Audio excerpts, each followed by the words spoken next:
One of the areas that I've really nerded out on is I feel like sometimes these spiritual concepts can be just hard to access for tech people, certainly for intellectually superior atheists. Some of it sounds a little woo. And so I've spent a lot of time trying to translate.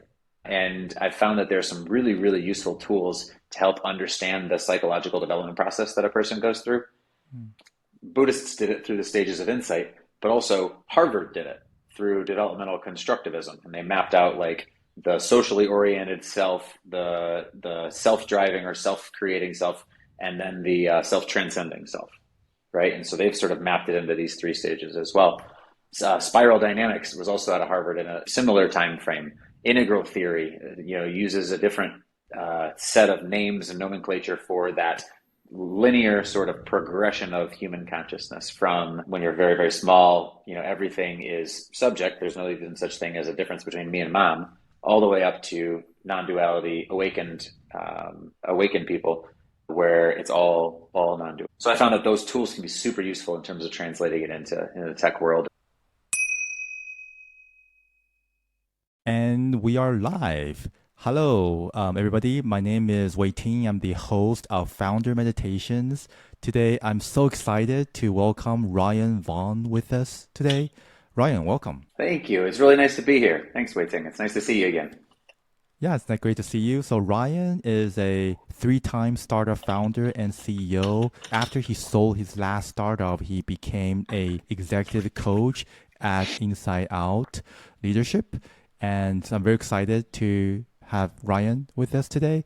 So Ryan, can you please share a little bit more about maybe some quick life story for you as a startup founder and how you became a founder coach? Yeah, I mean that's a long story. It's interesting because it's all interwoven with my spiritual journey, my consciousness journey as well, which I think is a lot of what your podcast is about. But we'll say that most of my life, I had a really clear idea of who I wanted to be. And, that started out as like, I wanted to be a professional basketball player. So it's like, look at all the pro basketball players and like, well, what do I got to do in order to be that? I got to practice every day. So I practiced so much. I got to get tatted up. So I got the tattoos and, all the different things around like, I'm going to live into this idea of a professional basketball player. And I was pretty good, but that went about as far as it could go. And at some point, the basketball dream ended. And then I was sort of, faced with the first of a few identity crises I've had in my life. And this was like, if I'm not a future pro basketball player, then, who am I? And that first one, I got really mad about it and sort of resentful about the fact that I couldn't be what I had, planned on being. Notwithstanding the fact that like 400 people in the world get to be that. So, it was a long shot to begin with, but in response to that, I ended up getting, really into drugs and alcohol and kind of went down a pretty dark path for 4 or 5 years. Just packed in, as much drinking and drugs into a 4 or 5 year, period of time that, way more than most people pack into their lives. And then that also sort of like ran its course. I ended up at sort of my nadir, the low point. I was in jail after my second DUI, and had to sort of, reconcile this, what life had become with all of the people that I wanted to be, the image that I had for myself. And eventually that I got out, I got sober, and started. I kind of like started looking around and I was like, all right, well, what should I become? This is the land of opportunity. Be all you can be, right? What should I be? And at that time, this was early Facebook, early Twitter. So it was like 2007, maybe something like that. And you look around and what I saw was a whole bunch of startup founders. And that seemed like the career choice, the life choice that would lead to the most fun, the most admiration. This would be the really cool thing, to do. I had no experience in it at the time. I was a writer prior to that. My whole, education was in writing. But, hey, I'm going to go be a startup founder. And so really sort of buttressed and catalyzed by the recent sobriety and all this excitement around like what I could create. Went off and started a few companies. The first two were failures, but like at larger and larger scales. So I learned stuff on the way up on both of them. And then the third one was a company called VNN, which was kind of like ESPN.com for high schools is how we thought about it. And that lasted 10 years, soup to nuts. And it grew from, myself to, by the time the company sold, I think it had like 300 and something people at it. So it grew pretty sizable. And in that whole journey, that sort of 15-year journey of being a CEO, I was having a blast at it and just really, really enjoying it for about 13 of those years. And right around like a couple years before I ended up leaving, it became clearer and clearer to me that the person that I was being in order to run this company, in order to scale and raise money and all that stuff, I had this idea of like, I should be, I have a really good sense of I should be this type of CEO for my investors, and I should be this type of leader for my employees, and this type of leader for, all these different stakeholder groups. And I was just trying my best to be that person in these live up to my role in these situations. And that just got exhausting at a certain point, and like holding all of that together, holding together all of the different ways I was supposed to support people and all the different people I was supposed to be just became too much. So I stepped away from the organization, hired my replacement. When I came back for a hot minute afterwards, I actually got in a fight with my replacement and he ended up firing me, which is a whole nother story. But for a minute there, and I think like as that process began, the big question that I had was, and as I began my sabbatical, is, well, if I'm not the CEO of this company and that doesn't feel right anymore, then who am I now? And I've worked with a lot of founders in sort of this post-exit, post-success phase. I do a lot of work with founders later stage like that. And oftentimes the knee-jerk reaction, as it was for me too, is like, well, I'm going to start the next company. Like, who am I? I'm the guy that, is going to, right now I'm not the guy who runs VNN, but I'm going to be the guy who starts this thing.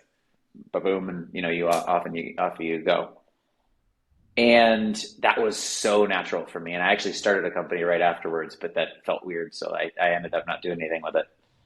And the thing that I did different that time than I did in any other sort of the three previous, ego death experiences or thereabouts that I had, I'd always recreated myself those previous times, whether it's from, basketball to, the Jim Morrison type of a direction to CEO, founder, whatever. I always had this idea still of I was going to be somebody.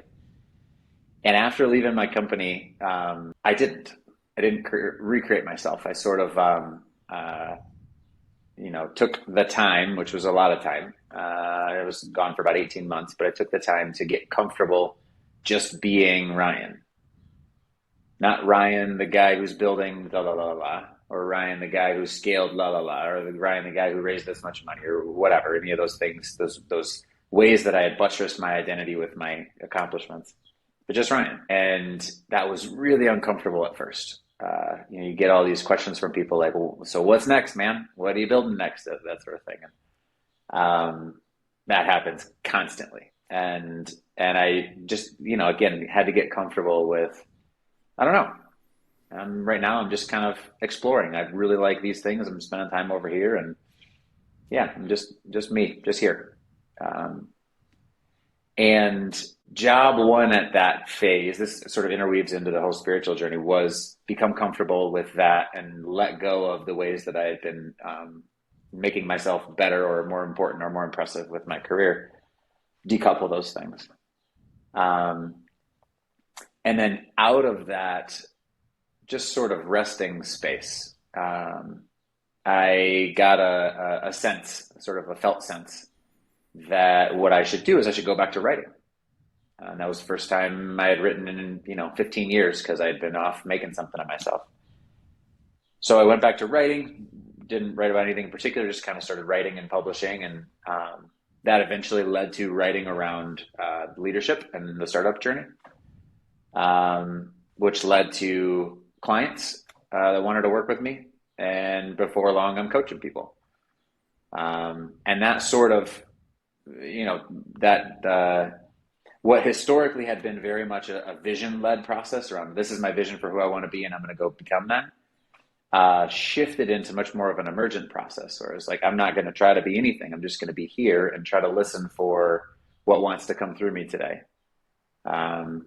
And it started as writing, it evolved into coaching, and then that evolved into building a coaching firm. And now I run a firm with 3 other coaches, 4 of us total, all of whom are exited founders that support founders going through the journey at various stages. And none of it with a real clear vision of like, it's going to be this, and here's, I'm going to paint my numbers to make it, but all very much like, just try to do good work today. And let the outcomes and the direction all sort of take care of itself. So that's been a really profound shift, and a really it's much more fun in my experience building from that place. Yeah. And now as a founder coach, how do you work with founders? It's the entire journey, right? The startup journey. In my experience and working with the other coaches that we work with, we each sort of have experience, from founding a company, funding it, or raising money, scaling it and selling it. Like, we've all gone through that process. In some cases, multiple times. There's a couple of our coaches that have had 4 or 5 exits. But each person has their own interests, we'll say, or like passions in terms of what stage of the startup process is they find the most rewarding. And for me, that has a lot to do with the parts of the journey that were the most impactful to me, the ones that were the hardest, the ones that I fucked up the most. I don't know if you can curse on here, but the ones that I screwed up the most, and learn something from. And so I have an appreciation for how challenging those areas are, and that's sort of the work that I end up doing. So I end up working for that reason a lot with early stage founders who are just in the sort of product market fit has been achieved, but now we're in the process of scaling. We're trying to build the systems and build the human organization to support the scaling structure, which I completely boofed in a bunch of different ways on the first time I tried to do that, and had to learn a lot. So I have a sense of that, and I help founders throughout that process. And then also what I sort of referred to earlier as post-success founders. So it's founders that have had an exit and are now faced with, not the puppies and sunshine and trumpets that they expected an exit to be, but instead like the disorientation and, sort of vacuum where their purpose used to be, and identity crisis and everything else that goes along with it. And I sort of help founders to reorient from creating businesses because it serves sort of an external, market need, to creating businesses because there's a gift inside you that you want to give to the world. And that sort of fundamental sort of restructuring of the creative process is some of what I do too. So it's, and those are like maybe focal areas, but ultimately people end up, they bring in what they bring in. And sometimes it's directly to do with those parts of the founder's journey and other parts of the founder's journey. And some parts it has to just do with the human journey of building a company, families and kids and everything else. So I found that when I was a CEO and I was working with a coach, I worked with 3 of them, and I always had to choose. There's either like the been there, done that guy, or there was the psychologist. And either been there, done that guy could help me in terms of the actual how-to of doing things, and then the psychologist could help me understand how my mind worked and how to best leverage that. And it was super hard to find somebody who could do both. And so each of the coaches at Inside Out are the reason that we've sort of collected together, is because we all endeavor to do both of those things. We all have the startup experience, but then are also certified in various types of executive coaching. And then I also have a degree in psychology. So Soup to nuts, man. That's incredible. I think now is a good segue to start talking about your spiritual practice and journeys. I actually noticed that the way you describe how your Sure. life has unfolded, you use the term ego death to describe how you, I Hmm. guess, went through different identities. The term ego death is actually a pretty common term in the spiritual slash psychedelics world. So maybe you can share a little bit more about your spiritual journey Sure. and practice and how it unfolded for you. Man, again, like big topic, right? So what's coming to me now, and this might be an interesting way of sort of entering into it, but like I have experience in psychedelics, I have a lot of experience in all sorts of different meditative practices and other tools. I tend to be sort of a uh, really excited about stuff and about learning stuff, and when I get into something, I tend to like dive in both feet and just like immerse myself in the process. So spirituality was similar. And so I've experimented all over the place, right? But there's definitely a thread too, and I think one way of sort of parsing that is I grew up in a not particularly religious household, but my parents took me to church, various like two or three different types of churches. They took me to a synagogue. They took me to a mosque. They just kind of like showed me around all the different things in the neighborhood that I grew up in, and they're like different ways of looking at faith or at God or at what have you. So just expose you to all these different things, and you can decide what feels good to you. And that I really appreciated that method of introducing God into a kid's consciousness. Um, and for me, initially I grew up in Michigan in I think that we're called the Rust Belt, but we're also in this town we're very Bible-y too. And so there's a lot of church and a lot of Jesus in the water, where I grew up. And so I started, first sort of getting into that, and in a really sort of young, immature way, very doctrinal, very like getting into the right way of how all this stuff needs to happen, and so forth. And as I've seen happen, there's some friends of mine as well who were much more exposed to that than I was. But eventually, I sort of became disillusioned by that process. And this was probably around the time when my basketball days ended, and I sort of got into general disillusionment with life too. Um, and at that time, I became what now I think of as like an intellectually superior atheist, which is you sort of get a sense of what that might come with. And I lived in there for like 20 odd years until uh, I started meditating regularly when I was running my company, but it was really sort of a like, how do I get calm because I'm so friggin' stressed all the time. So how do I help myself to just manage this? Um, and it didn't kick into a higher gear until I left my company and had that space to really dive into the identity question. Um, and I think that identity question has been the driving force behind my own spiritual journey. I explored it from sort of Eastern traditions perspectives. Advaita Vedanta made a lot of sense to me. Taoism, Buddhism, some of these other traditions. And particularly because like Ramana Maharshi's question around like who am I, and there's I think a number of spiritual leaders who use that as the crux of a self inquiry process that can lead you back into source.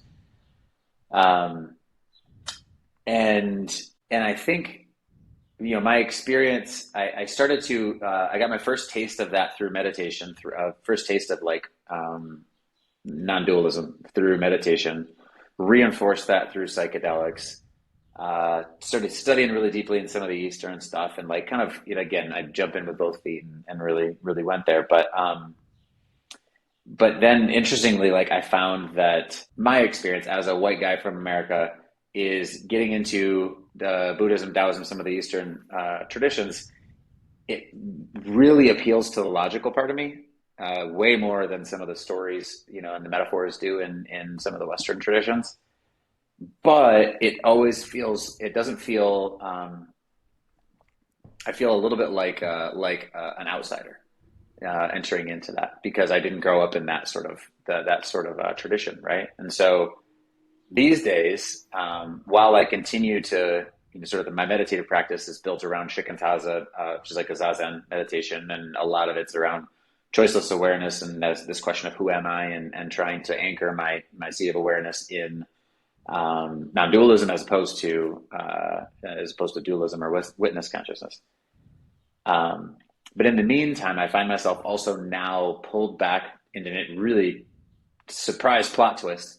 I find myself pulled back towards Christianity, which is never what I expected to happen. But looking back at it from the perspective that I've built through some of the Eastern tools and scaffolding, I find that it makes a hell of a lot more sense than it ever did. And as another way of another finger pointing at the moon, right? And because that is so ever present where I am in the world, and sort of has been, the background for my whole childhood. I find myself spending a lot of time recently sort of just immersing myself in that, and allowing that to be another path among many that I use to for my own journey. Yeah. I'm imagining that's one particular type of the journey, but you're a founder too. I'm curious how does your spiritual journey intertwine with your foundership, as it were? Yeah, happy to share. My story is somewhat of a stereotypical journey. I guess a lot of people go through the door of There's no such thing. spirituality because of suffering, right? And people say like 90% of people who go through the door of suffering. So that was my situation as well. Like me, life as a founder is very stressful, and that could make an impact on your personal lives as well. So I started meditating, Yeah. not as a way to relieve my suffering, but as a way to become smarter. Like Tim Ferriss, all the other smart founders talk about how wonderful it's like going to a gym to become fit, and you become smarter by meditation, right? So that sounds very appealing. So I remember about 3 years ago, like Ray Dalio openly talked about, getting someone to meditate will be the biggest gift that he can give to anyone. Yeah, and I listened, and I started to consciously try to meditate as a habit, right? Because all the smart I want to be like them, and that's what I did. And that's, in a way, it's kind of like a spade and switch. So I got in because I want to become smarter. I see this as a tool for me to make me become a better founder. So the first year of meditation is not spiritual at all. But then within weeks, it worked on me. I became much calmer. I became noticeably happier. And I remember I started to essentially become one of the biggest advocates of meditation among my peers. I started to talk about, hey, you should start meditation, because that became You so much really are happier. too. I remember when we first met, you were really like that was almost what you led with. You're like just grinning ear to ear, and you're like, yeah. By the way, we met in a CEO forum that you were a part of with a number of other CEOs. I remember you coming in talking about meditation on day one, and Yeah. I'm just cracking up on how cool this is. So yeah, Yeah, exactly. And that was relatively early on in my journey at that time. But it's actually roughly around that time where I guess my practice has become more spiritual. I guess as things start to unfold, I guess I started to read a few books. I remember the first book. I think I oh remember yeah, show it to you. It's Awareness by Anthony DeMello. That one was somewhat popular uh in the huh, tech circle. So I think that was like the first spiritual book that I have ever read in my life, and that instantaneously made an impact on me. And then after that, because I'm also a modern left-brained startup founder who's somewhat analytical, so I then start reading like Sam Harris's "Waking Up" book, the book, that's a which good is one, like huh? yeah, it's a It's a secular take Yeah. on spirituality without any religion flavor Yeah. whatsoever. When I read Waking Up the first time, I was in that sort of maybe on the tail end of that intellectually superior atheist phase. And I read this book and I was like, hell yeah, this is exactly what makes sense. I remember that. But it was also a really interesting on-ramp from atheism into spirituality, minus all the religion stuff. I thought it was really, really well done from that perspective. Yeah, yeah, exactly. You talk about intellectual spirituality. I remember hearing Sam Harris. I think he was either calling himself or the book that it's like he's like Eckhart Tolle for smart people. Yeah, which is probably true, but I found it For fascinating. intellectuals. Yes, I Yeah, found it yeah, yeah. fascinating for him to say that openly. Yeah, yeah, that's there are these books that have had, I mean, Waking Up I feel like is probably pretty foundational in like sort of the intersection between spirituality and tech. Mm. I wonder, awareness, I think, also, but I'm thinking also of there's a guy named Jed McKenna. Have you ever read any of his stuff?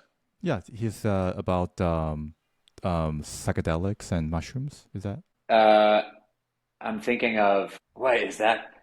I think it's Jed McKenna, and I know exactly who you're talking about, but that's not him. But this guy, it's a pen name for another guy, another realized being, and he writes under this pen name, and it's just very sort of matter of fact, like direct around how that process is. And I remember hearing a lot about him when I first sort of crossed those two lines and started to talk with other folks in the tech world. But there are definitely these sort Yeah, of impressive. Yeah. texts that I think have an overstated influence on how tech people view spirituality, just because they've sort of done the rounds within that community. Yeah. You talked about shikantaza as your main practice, and also you talk about non-duality or Mm-hmm. non-dualism. Can you, maybe for people who are listening who might not be that familiar with those terms, can you just like briefly describe what you meant by those? With Shikantaza? Yes. And also non-duality or non-dualism. Yeah, yeah. Um, Non-duality refuses explanation, but by its nature. But um, so non-duality, the one of the, I think, core learnings, or one of the foundational learnings in most spiritual practices is that there, as you start to ask the question, "Who am I?" is maybe one way of doing this, or through meditation is another way of doing this. You start to gain a better understanding, a better insight, some insights into um, who you are, if not your body, who you are, if not your mind, who you are, if not, you start to peel away these little pieces of yourself. And over time, you realize that there is there's a looker who's looking, right? If I'm looking at my hand, I can't be my hand because I'm looking at it. So the question is, well, what is it that's looking then? There's this guy named Douglas Harding who does, he wrote a book called On Having No Head. And he has this really cool practice where he's like, look out, look at your hand, and then point back at yourself like this. And what is the finger pointing at? And you sort of get a sense, this self-referential nature of consciousness, you start to get a sense for. And part of the process, or part of how I've sort of for myself marked the progress on my spiritual journey, is how much of myself, quote unquote, am I currently identified with? Am I identifying with my mind, like it is me and there's no separation between? Or can I move some of my mind, my thoughts, from subject to object so I can look at them? Can I watch my thoughts? And by moving them from subject to object, gain a little bit of distance between myself and them, which opens up a whole bunch of philosophical questions, but also some new tools around how do I work with mind, right? Same thing with body. Same thing with ultimately self. The whole concept of self. One of the core tenets of Buddhism is this idea of non-self. And you meditate enough, or you ask, "Who am I?" enough, you start to see through the idea that there is a self. You can start to do that by just asking yourself a question, okay, If there's a self, cool, where is it? And then you just kind of look, and what you find over time is that there's no place where a self exists. It doesn't actually exist. And scientists have sort of mapped, according to electrical signatures in your brain, when you're thinking about yourself, there's this part of your brain called the default mode network that helps to create this idea of a self as a means of like preserving the body, presumably, from an adaptive perspective. You know, if you have a self, then you don't want to jump off a bridge, sort of a thing, right? But ultimately, it's totally made up. There's no such thing as a self. And as you move the body from subject to object, it becomes part of the entire landscape, along with that chair, along with that window, everything else. As you move the mind, same thing. It's a thing that I look at. It's not me. And as you ultimately move the self, and you realize that even all of that is all object, it's just what's out there. Eventually, there stops being the duality between subject and object. Once all of subject is recognized as object, there's only one thing. And that one thing is what I think they refer to as non-duality. It's the lack of duality between subject and object. And one of the areas that I've really nerded out on is I feel like sometimes these spiritual concepts can be just hard to access for tech people, certainly for intellectually superior atheists. Some of it sounds a little woo. And so I've spent a lot of time trying to translate. And I've found that there are some really, really useful tools to help understand the psychological development process that a person goes through, from identifying with the groups I'm a part of and the roles that I play, all the way up to non-duality. Buddhists did it through the stages of insight, but also Harvard did it through developmental constructivism. And they mapped out like the socially oriented self, the self-driving or self-creating self, and then the self-transcending self, right? And so they've sort of mapped it into these three stages as well. Spiral dynamics was also out of Harvard in a similar time frame. Integral theory, uses a different set of names and nomenclature for that linear sort of progression of human consciousness from when you're very, very small, everything is subject. There's no even such thing as a difference between me and mom, all the way up to non-duality, awakened people, where it's all non-dual. So I found that those tools can be super useful in terms of translating it into the tech world. And when I'm working with clients and they find themselves directly looking at the spiritual process, then sometimes those are the tools that we use. And then shikantaza is a particular meditative form that is, objectless, meaning there's nothing to focus on. It's really just like, sit down, hold everything still, and watch what moves. That's how my teacher taught it to me.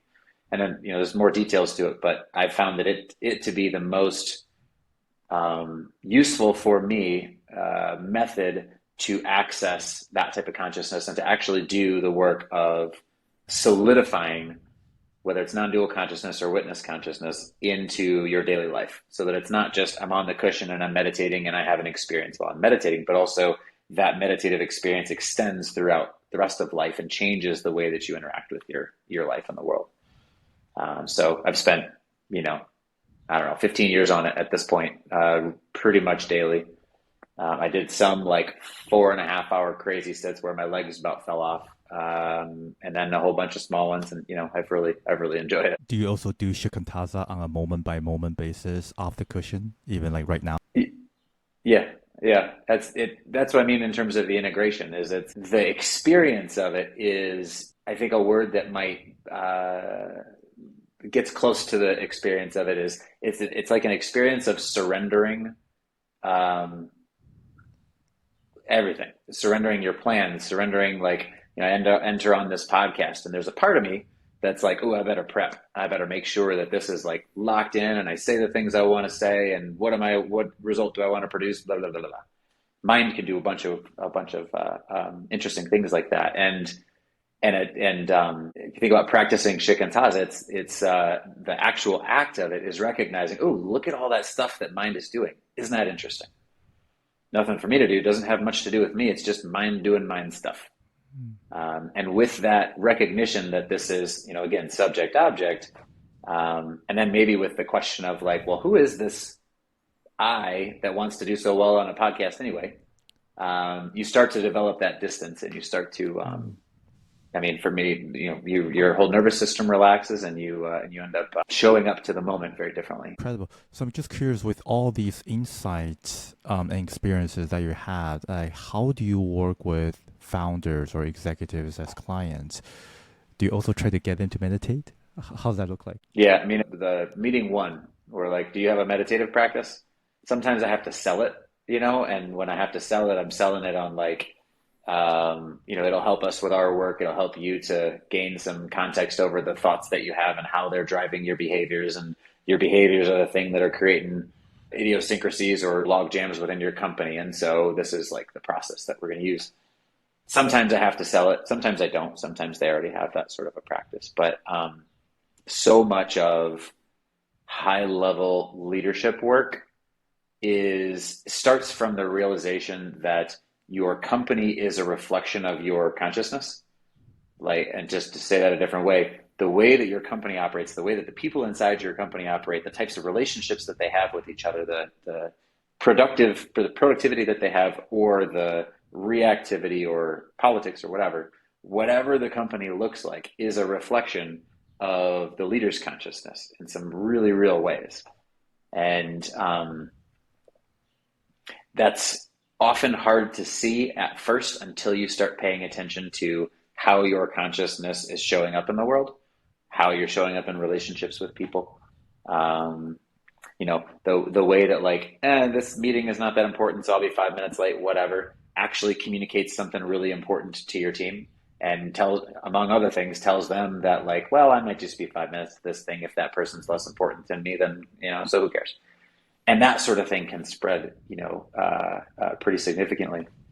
And as you're trying to make changes at a systems level, at an organizational level, recognizing that the cause of all of those symptoms is your behavior, and the cause of your behavior is your mental patterns and your emotional patterns, and the sort of cause and effect Rube Goldberg machine that is most consciousness.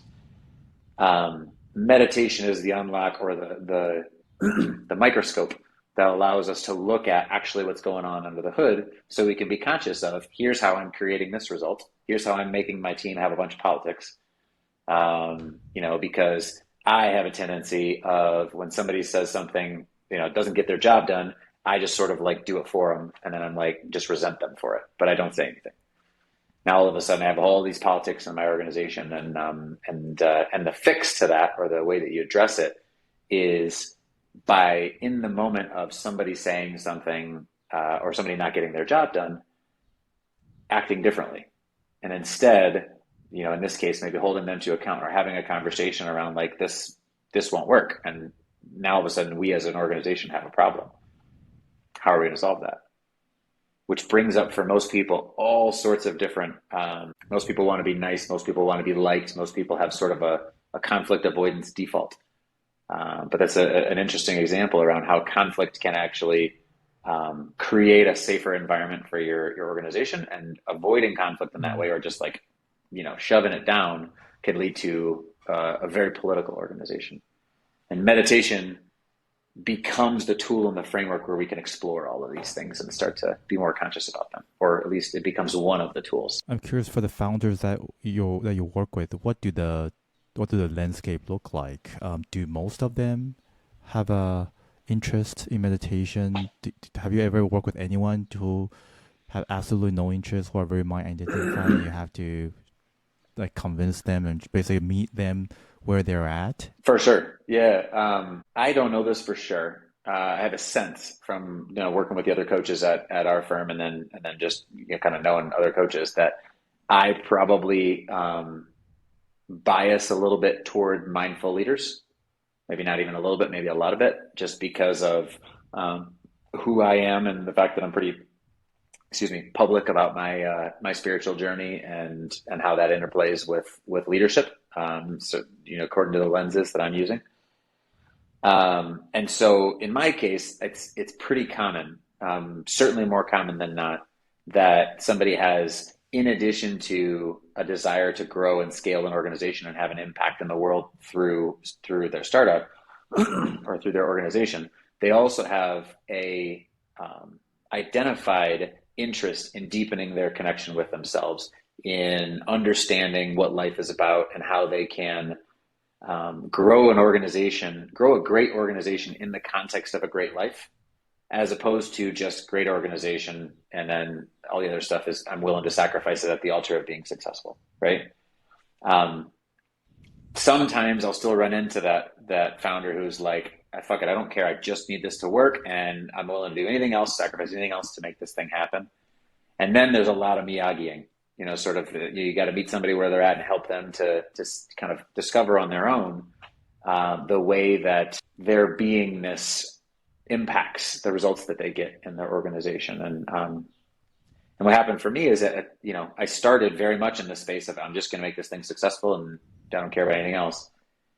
But over time, you realize how big of an impact your consciousness has on your organization. And that becomes kind of the on-ramp toward self-inquiry, towards the self-inquiry process and understanding why you are the way that you are, why your mind works the way that it works, and allowing yourself to bring conscious choice to it. And then as it happens for you, and I think happens to a lot of people, once you have a taste of that, once you start to see, you've gotten a little bit of that positive feedback to see how malleable all this is and how valuable it can be to develop some of that subject-object distance, then it takes on a life of its own, and you just start to, in many cases, like propel yourself forward in that direction.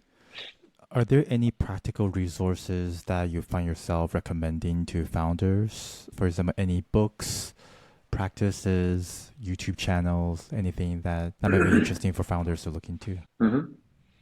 Honestly, there's not this stuff isn't one size fits all. It's all, it depends on the person. And so I'll have different recommendations for different people ultimately. But I guess I have my go-tos, or like the things that I have found super useful that for people that resonate with me, they might sort of bat a higher percentage with these things. But the ones that I think I suggest the most is the Waking Up app for meditation. When I was transitioning from venture-backed startup founder world, entering into whatever's next, this emergent world, one of the first things that I did is I started teaching meditation to business leaders all across the world. And I did that for a year or so. And I found that one of the core problems when you're trying to implement a meditation practice is just doing it. For, at the early stage, it's habit formation. Before any of the positive, feedback loops and insights and concentration benefits that you get. Initially, it's like, I got to build this habit. And that apps in general do a great job of helping people to build a meditation habit. That app in particular, I think, does a wonderful job of not stripping away the depth of meditation. Some of the other apps are just sort of so secular, so, get calm, get smart, get whatever, that they lose some of the opportunity to inquire into who you really are and what's really going on in life. They lose some of the opportunity for insight. And I think Sam Harris has done a great job of making it accessible to the Western intellectual smart people mind, as he says it, his words, not mine. And then also maintaining the depth that's possible through meditation. So that's one that I find myself recommending all the time as a tool for people who find themselves interested for any number of reasons. Yeah. I mean, the Waking Up app is great. I also use it myself. I also became like a lifelong subscriber.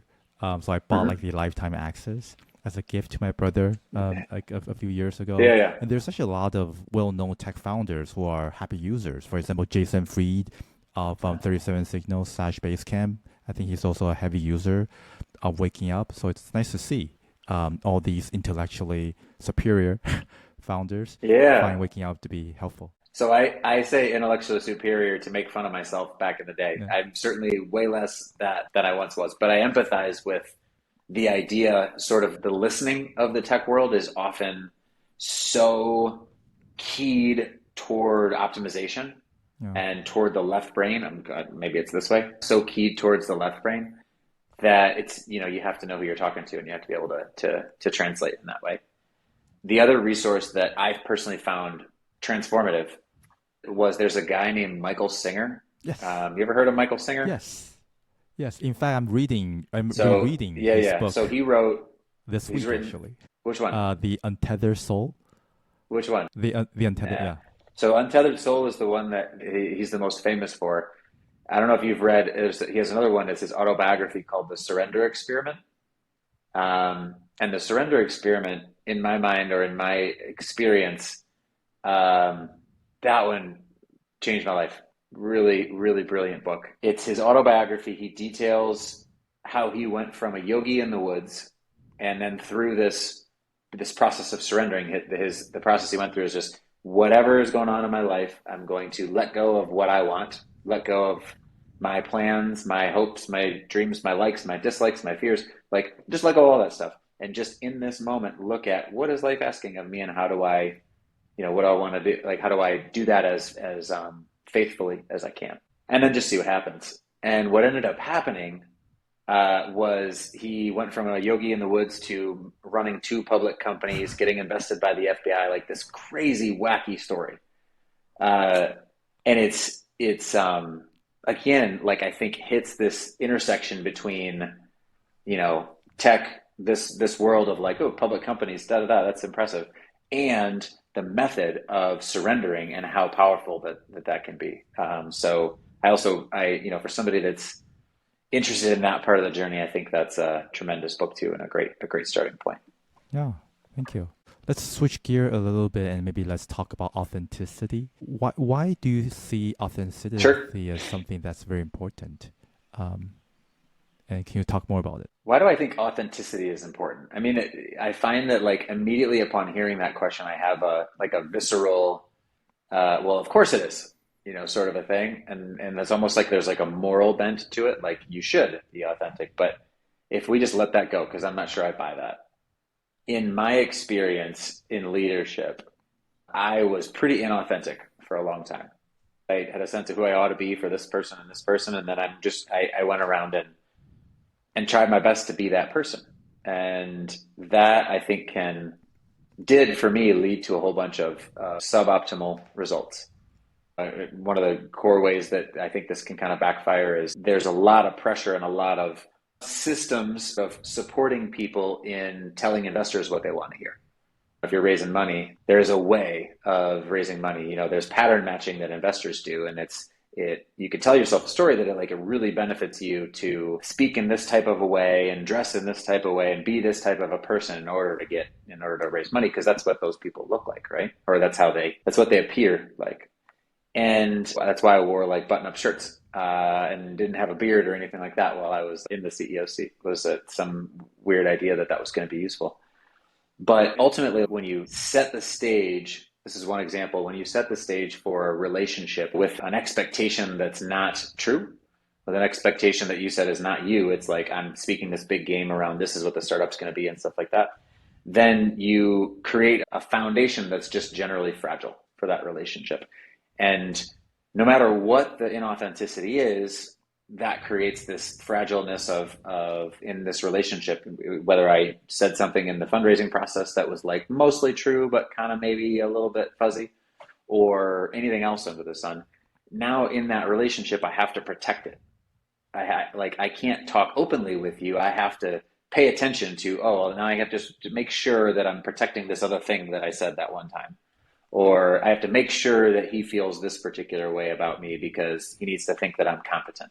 So many founders running around trying to make everybody think that they're good at their job, spending more time or as much time managing everybody's perceptions as they are actually doing a good job. So a lot of the time, and myself included, when I was scaling my company, ultimately I'm running around with a whole bunch of relationships that have sensitive spots. They have these areas where I have to pay attention to all sorts of different areas that I need to protect and shepherd in order to talk to these people and help us to organize and achieve the goals that we want to achieve.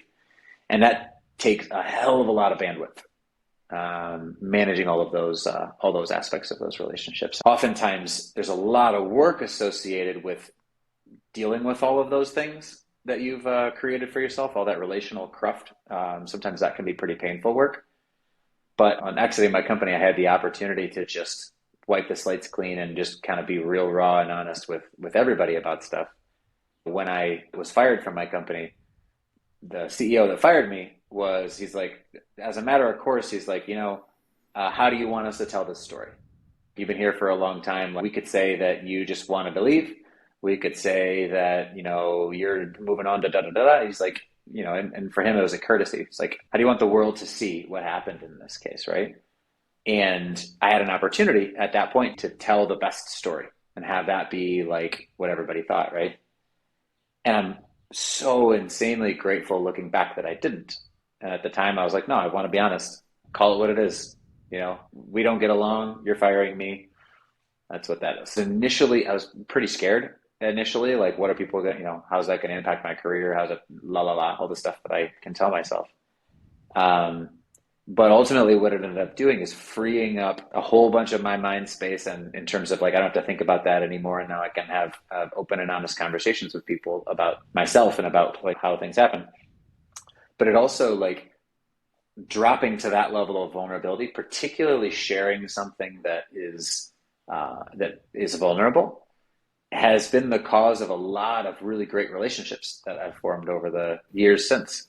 Just talking about my history with drugs, talking about getting fired, talking about marriage stuff, or any of these types of topics that ordinarily people, or at least I, for a long time approached trying to manage people's perception of myself and having the right answer.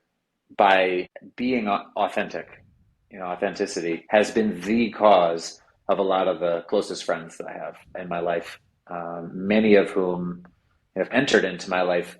They were business acquaintances that we just talked about business, but then when I sort of allowed myself to be real, all of a sudden we've deepened our relationship pretty significantly. Yeah. I think authenticity is a topic you could go on for hours, but that's maybe an entry point. Yeah, this is awesome.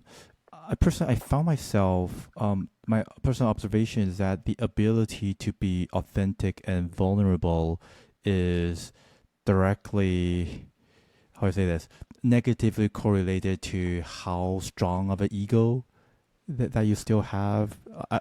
From my observation is that people who seems to still be mind identified and have a pretty ego, they care about what others people think of them more.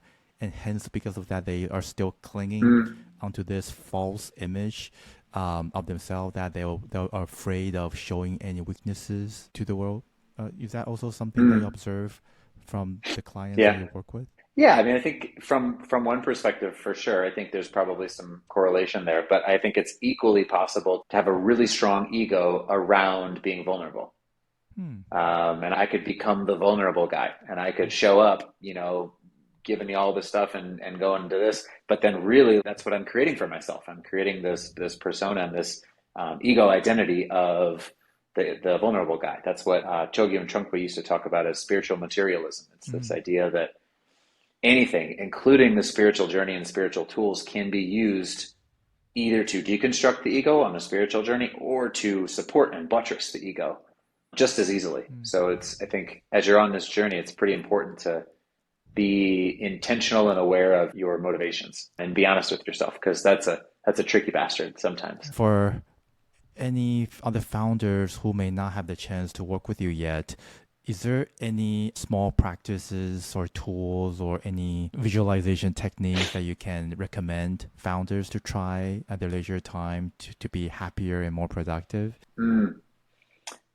Look at the parts of you that want to be more productive and understand where those comes from would be the first place that I would start. And that's meant partially in jest, but also seriously.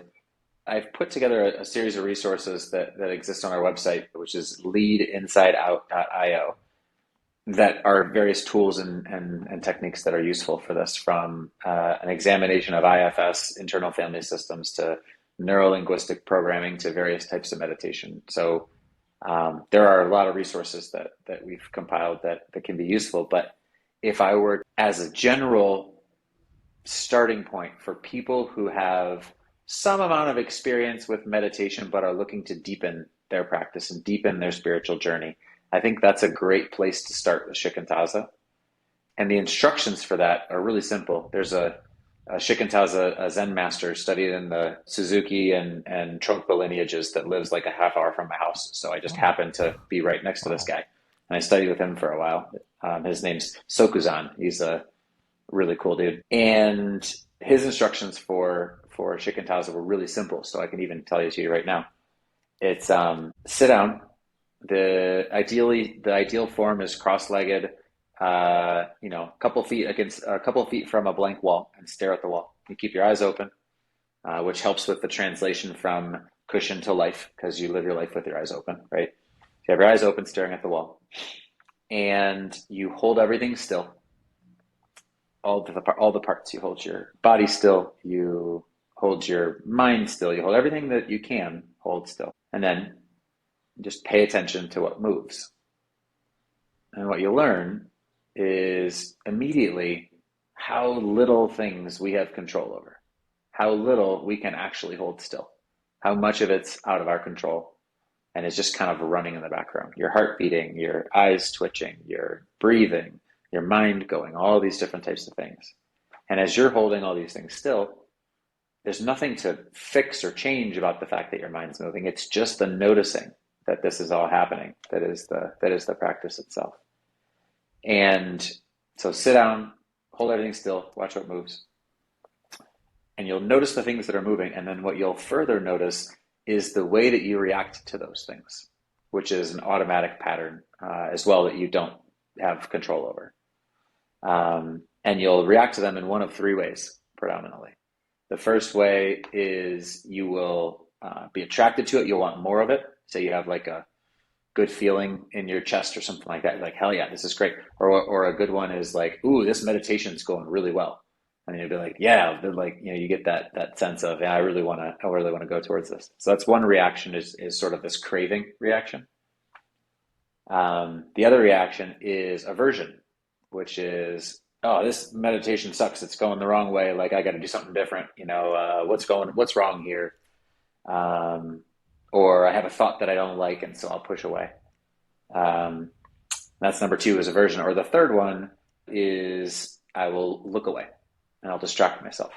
And there's a thing that strikes me in a way that I don't want, and so I'll think about something else. And you start to see the patterns between not only like all the things that you can't control, but then how those things that you can't control, like a thought, kicks off either a craving or an aversion or looking away, and how that starts to spin the entire machine. And so the opportunity with shikantaza is by sitting down, holding everything still and watching what moves, you get to really a real felt sense of what it means to be human, and that insight, what it means to be you even, and that insight can be worth an awful lot. And I think there's lots of mileage in that practice for people. Thank you so much for this mini guided meditation on shikantaza. This is incredible. I'm sure people will find it helpful. I know we're wrapping up now. So as a final question, do you have any advice to give to other founders who might be curious about meditation but have not started yet? Or maybe the founders who are so busy that they struggle to find time to meditate? Yeah, I mean, maybe a couple of things. So for the first group of people who are questioning it and don't have any experience with it, my first Buddhist teacher told me, this was the same guy, Sokuzan, he told me, don't trust anything that anybody tells you, including me. Don't trust anything that I tell you either. Just look for yourself and trust yourself. I think that's probably the best initial meditation instructions. That's, I think, really good advice for meditation. Just, try it. Don't go in with the expectation that it's going to do X, Y, Z, da, da, da, da, da. Don't, follow somebody else's advice because you think it's going to, be the next second coming of whatever. But try it and see what it is for you. And I think that's the right attitude to go into it with. And if you're very busy, we talked about earlier how maybe early stages, it's just about habit building. So from a really practical perspective, do the thing that makes you do it. And don't worry about like form or format or length or app or no app or any of that shit. That can all come later. The most important part early on is just getting the car moving. And so whatever it means, whatever is required to meditate for 2 minutes a day, do that. And then make it 5. And then introduce an app. And then make it 7. And then try this other thing, whatever. But the important part is every day, just touch it. And I think that's a great way to get started. There's this story that might be a good ending point for those folks who are trying to justify the time expense for meditation. If you're running a company, it's a real question you have to ask yourself is, what's the most valuable use of my time? this reporter asked the Dalai Lama at one point. He's like, Mr. Dalai Lama, you run a country, you run a religion, you're writing, all these books, you're on this circuit of interviews, you're busy as hell. Probably didn't say that. He probably said, you're really busy. And I hear that you meditate for 5 hours a day. How in the world do you meditate for 5 hours a day with all the stuff that you're doing? And the Dalai Lama was like, oh, that's a really good point. It's a really interesting insight. I do a lot. With all that stuff that I'm doing, I should probably meditate 6 hours a day. And that's just it's words that come from a place that's coming from a fundamentally different place than the question was asked. And I think that can be an interesting frame to try on as you embark on this journey. Ryan, thank you so much. I really enjoy our conversation. Where can people find you? Yeah, me too. Online? Yeah, I write a lot.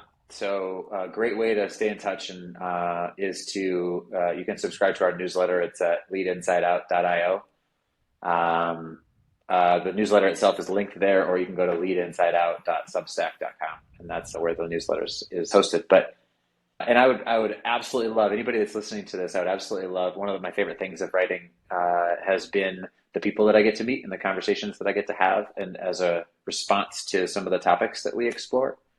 So as we write about this intersection between spirituality and business at those web addresses, if that sparks something with any of your listeners and they want to reach out and deepen that conversation, I would absolutely welcome it. That's one of my huge joys. Yeah. Is getting a chance to connect with readers, and in this case with listeners. So awesome. Ryan, thank you so much. Have a wonderful rest of your journey. This is great. Thank you. Real pleasure. Thank you for having me on here. Bye, Wei Ting.